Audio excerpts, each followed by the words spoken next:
Elanco, we are driven by our vision of food and companionship, enriching life.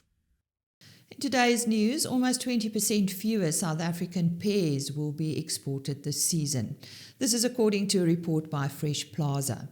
This is mainly due to volumes being lower than was initially expected. Fortunately, sizing was not significantly influenced by the drop in volumes.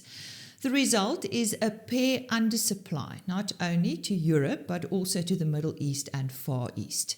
It is expected that India and China will in future pull more pears their way, while a traditional market such as the UK receives fewer South African pears.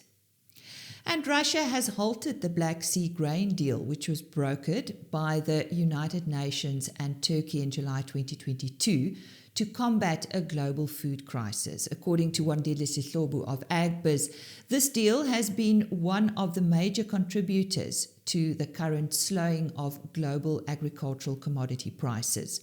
This deal allowed for the safe movement of grain from Ukraine and Russia since July 2022. Russia's refusal to renew the grain deal now presents an upside risk to global grain prices. Sihlobo says South Africa is not currently directly at risk as we have large domestic grain supplies. And despite the destruction that heavy rains and floods caused to large parts of the Cederberg in recent weeks, Rooibos fields remain largely intact. This is according to a press release by the South African Rooibos Council. According to the council, they haven't had any damage reports regarding Rooibos fields yet. Typical rainfall for the Rooibos production area is 200 to 600 millimeters per year. June has been very wet and most areas are approaching their full year average. The excessive rain is likely to benefit the higher lying Rooibos fields on the mountain slopes. The greatest challenge will be to control the explosion of weeds after the rain. And mid-month fuel data from the Central Energy Fund indicates an under-recovery of about 48 cents per litre in the diesel price. Eliminating paraffin is experiencing an under-recovery of 47 cents per litre. The current trajectory shows that all fuel types will be more expensive in August.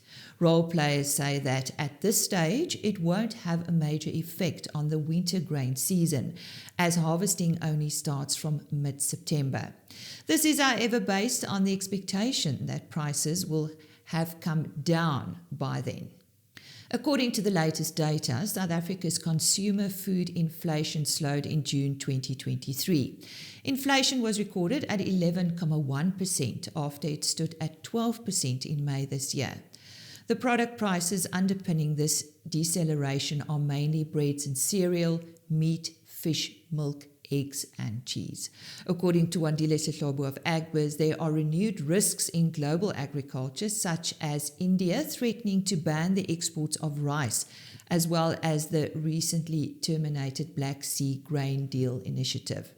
The industry, however, remains positive that South Africa's consumer food inflation will continue to slow during the second half of the year. En nou vas aan julle warm klere, want die winter is nog lank nie verby nie. Johan van der Berg vertel ons meer.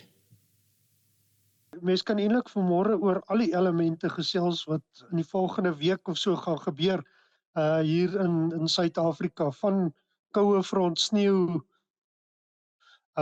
die hitte lyk my so 'n bietjie verby en reën en wind. So as ons kyk, hierdie week se koue front het alreeds reën oor die Wes-Kaap gegee en dit is besig om oos en noordooswaarts te beweeg. Sneeu op die berge van die Oos-Kaap en natuurlik ook oor die Drakensberge. En dit lyk ook asof daar so teen Vrydag se kant ook oor die Oos-Vrystaat en die kom ons sê noord van die Drakensberge dalk 'n bietjie sneeu kan voorkom. En so dit is die wintersituasie. Maar dan van Vrydag af begin daar 'n tipiese somersituasie ontwikkel met 'n laagdrukstelsel wat hier oor die weste kant van die land, maar veral oor Botswana ontwikkel. En gaan deurbeweeg tot hier by Saterdag se kant en vir ons reën gee, lyk my oor Noordwes provinsie Vrystaat en al die provinsies verder noord en oos. So dis moeilik om te sê waar, maar dit lyk of dit 'n tipe van 'n afsnylaag kan ontwikkel en dit kan dalk in kom ons sê van Gauteng, Mpumalanga, KwaZulu-Natal se kant toe kan daar swaarder neerslag voorkom.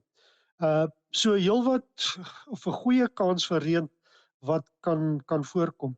En dan is daar weer 'n koue front hier rondom 25 Julie. Wat weer vir ons oor die Wes-Kaap reën gee. Temperature gaan baie skerp daal volgende week. Dit lyk of dagtemperature onder 10 grade kan kom hier in die Oos-Kaap, tussen 10 en 15 meer hier oor die sentrale en oostelike dele van die land. So baie koue toestande wat dan volgende week ook verwag word. Ja, bly warm. Dit was dan Johan van der Berg. Tot 'n volgende keer. Dit was dan vandag se nuus.